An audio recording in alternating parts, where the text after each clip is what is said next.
के अनुसार पुराने समय में एक व्यापारी के पास बहुत धन संपत्ति और सभी तरह की सुख सुविधाएं थी, लेकिन उसका मन हमेशा अशांत ही रहता था।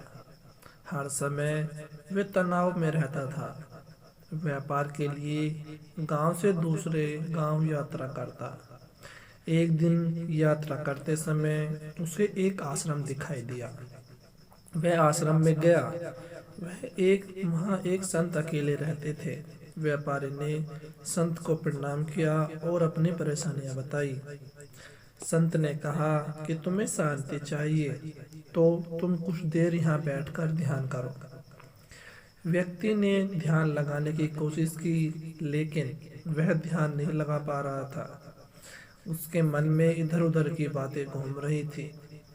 बहुत कोशिश के बाद भी वह ध्यान नहीं लगा सका। तब उसने संत से कहा कि वह ध्यान नहीं लगा सकता।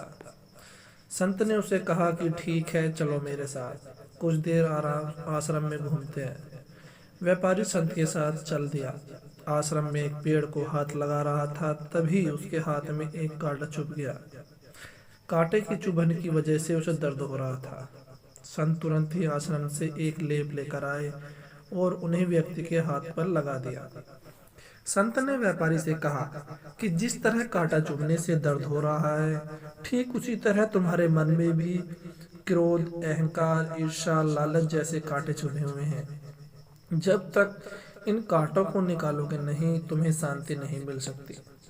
व्यापारी को संत की बात समझ आ गई और वह उनका शिष्य बन गया।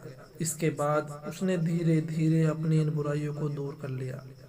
अपने धन का उपयोग अपने समाज कल्याण में करना शुरू कर दिया। कुछ ही दिन में उसे की